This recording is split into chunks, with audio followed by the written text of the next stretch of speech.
नाजरीन, आप देख रहे हैं वॉइस ऑफ पंजाब और वॉइस ऑफ पंजाब के ऊपर आज हम आपको लेके आए हैं आम्बों के बाग के अंदर। वैसे तो आम को जो है ना फलों का बादशाह कहा जाता है और अगर आम की खासियत की बात की जाए तो इसके बहुत से फ़वाइद हैं।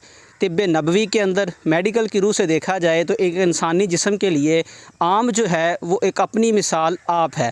अल्लाह रब्बुल इज़्ज़त ने आम के अंदर बहुत सी खासियत रखी है इंसान के लिए और वैसे भी फलों का बादशाह कहा जाता है कि सबसे ज़्यादा मिठास अल्लाह रब्बुल इज़्ज़त ने इस आम के अंदर रखी हुई है।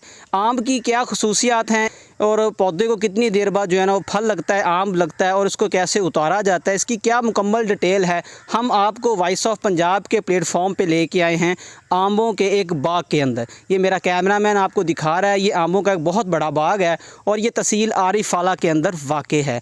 यहाँ के जो इनके मालकान हैं जो ये आप काम करते हैं, हम उनसे आपकी मुलाकात करवाते हैं और वो बताएँगे इनकी डिटेल क्या है, इनकी कितनी अक़साम होती हैं, इनको कैसे जो है ना वो तैयार किया जाता है और एंड आप तक ये कैसे पहुंचते हैं। तो आए हम मुलाकात करवाते हैं उन साहब से जो इनकी पैदावार से लेकर और हमारे घर तक और हमारे किचन तक पहुंचाने में मददगार साबित होते हैं। और आजकल जो सीज़न चल रहा है वो वैसे भी मैंगो और आम का सीज़न है।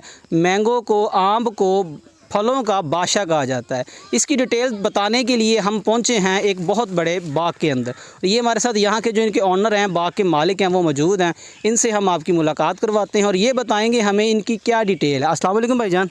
वालेकुम अस्सलाम भाईजान। भाईजान की नाम तुहाडा? शाहद अली।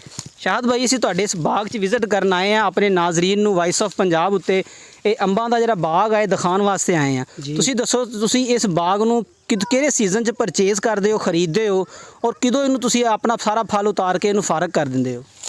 ਭਾਈਜਾਨ ਜਦੋਂ ਕਣਕ ਕਟਿੰਦੀ ਹੈ ਉਦੋਂ ਅਸੀਂ ਖਰੀਦਨੇ ਹੈਗੇ ਆ। ਜੀ। ਤੇ ਉਸ ਤੋਂ ਬਾਅਦ 2 ਮਹੀਨੇ ਅਸੀਂ ਇਹਨੂੰ ਖਰੀਦਨੇ ਆ। 2 ਮਹੀਨੇ ਤੋਂ ਬਾਅਦ ਤੋੜ ਕੇ ਤੈਨੂੰ ਮੰਡੀ 'ਚ ਲਾ ਦਿੰਦੇ ਆ। ਮਤਲਬ ਅੱਜ ਤੋਂ ਕਿੰਨੇ ਦਿਨਾਂ ਬਾਅਦ ਇਹ ਮੁਕੰਮਲ ਤੁਸੀਂ ਫਲ ਜਿਹੜਾ ਉਤਾਰ ਲੋਗੇ ਇਹਦਾ? ਅੱਜ ਤੋਂ ਮਹੀਨਾ 1 ਮਹੀਨਾ ਬਾਅਦ ਤੱਕ। 1 ਮਹੀਨਾ ਬਾਅਦ ਤੱਕ। ਯਾਨੀ ਕਿ ਅਗਸਤ ਦੇ ਸਟਾਰਟ ਤੇ ਜਾਂ ਅਗਸਤ ਦੇ ਦਰਮਿਆਨ 'ਚ ਆ ਕੇ ਇਹ ਬਾਗ ਤੋਂ ਸਾਰਾ ਫਲ ਤੁਸੀਂ ਉਤਾਰ ਲੋਗੇ ਔਰ ਇਹ ਫਾਰਗ ਹੋ ਜਾਏਗਾ। ਹਾਂਜੀ ਜੀ। ਤੇ ਇਹਦੇ 'ਚ ਕਿੰਨੀਆਂ ਵੈਰਾਈਟੀਆਂ ਅੰਬਾਂ ਦੀਆਂ ਇਸ ਟਾਈਮ ਮੌਜੂਦ ਹੈ? ਇਹਦੇ 'ਚ ਕਮ ਸੇ ਕਮ 15-20 ਹੈਗੀਆਂ। 15-20 ਵੈਰਾਈਟੀਆਂ ਨੇ। ਉਹਨਾਂ ਦੇ ਨਾਮ ਤੁਹਾਨੂੰ ਫੋਨ ਪਤਾ ਹੀ ਹੋਣਗੇ। ਜੀ, ਲੰਗੜਾ, ਦਸਹਿਰੀ, ਚੌਂਸਾ, ਅਨਵਲ ਟੌਰ ਹੈ ਜੀ।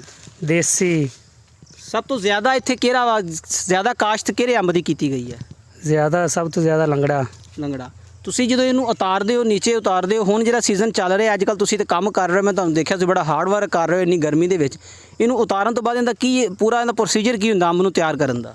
ਜੀ, ਇਹਨੂੰ ਤੋੜ ਕੇ ਪਹਿਲੇ ਤੇ ਫਿਰ ਇਹਨੂੰ ਰੱਖੀਦਾ, ਫਿਰ ਇਹਨੂੰ ਪੈਲ ਲਾਈ ਦੀ ਹੈ। ਅੱਛਾ ਜੀ। ਫਿਰ ਪੇਟੀ 'ਚ ਬੰਦ ਕਰਕੇ ਅਖਬਾਰ ਲਾ ਕੇ ਫਿਰ ਇਹਨੂੰ ਮੰਡੀ 'ਚ ਘੱਲੀਦਾ। ਕਿੰਨੇ ਦਿਨ ਪੈਲ ਤੋਂ ਬਾਅਦ ਜਿਹਨੂੰ ਤੁਸੀਂ ਮਸਾਲਾ ਸੀ ਆਮ ਜ਼ੁਬਾਨ 'ਚ ਕਹਿੰਦੇ ਮਸਾਲਾ ਲਾਇਆ ਜਾਂਦਾ ਅੰਬ ਨੂੰ ਅਖਬਾਰ ਲਗਾਉਣ ਤੋਂ ਬਾਅਦ ਕਿੰਨੇ ਦਿਨ ਤੱਕ ਉਹਨੂੰ ਰੱਖਿਆ ਜਾਂਦਾ ਤੇ ਉਹ ਤਿਆਰ ਹੁੰਦਾ?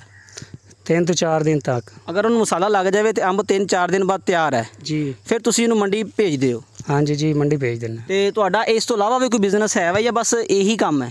ਜੀ ਹੈਗਾ। ਕੀ ਕਰਦੇ ਹੋ? ਅਸੀਂ ਕਿੰਨੂ ਖਰੀਦਣੇ ਹੈਗੇ। ਅੱਛਾ, ਯਾਨੀ ਕਿ ਇਸ ਤੋਂ ਇਲਾਵਾ ਤੁਹਾਡਾ ਬਾਕੀ ਫਲਾਂ ਦਾ ਵੀ ਕੰਮ ਹੈ। ਮਤਲਬ ਇਹ ਤਾਂ ਤੁਸੀਂ ਅੰਬ ਖਰੀਦ ਲਿਆ ਸੀਜ਼ਨ 'ਚ ਆ ਕੇ, ਫਿਰ ਤੁਸੀਂ ਕਿੰਨੂ ਖਰੀਦਦੇ ਹੋ, ਅਮਰੂਦ ਵਗੈਰਾ ਵੀ ਲੈਂਦੇ ਹੋ? ਹਾਂਜੀ, ਅਮਰੂਦ ਵਗੈਰਾ ਵੀ ਲੈਂਦੇ ਹਾਂ। ਠੀਕ ਹੋ ਗਿਆ। ਤੇ ਇੱਥੇ ਇਸ ਬਾਗ ਜੇ ਅਸੀਂ ਪਹੁੰਚੇ ਤੇ ਤੁਹਾਡੇ ਅੰਦਾਜ਼ੇ ਦੇ ਮੁਤਾਬਕ ਕਿੰਨੇ ਪੌਦੇ ਹੋਣੇ ਅੰਬਾਂ ਦੇ? ਪੌਦੇ ਕੋਈ 500 ਹੋਣਾ। 500 ਪੌਦਾ ਹੈ ਵਾ ਇੱਥੇ? ਹਾਂਜੀ। ਠੀਕ ਹੋ ਗਿਆ। ਤੇ ਹੁਣ ਤੁਸੀਂ ਇਹਨੂੰ ਮਤਲਬ 1 ਮਹੀਨੇ ਅੰਦਰ ਟੋਟਲ ਫਲ ਉਤਾਰ ਲੋਗੇ? ਜੀ।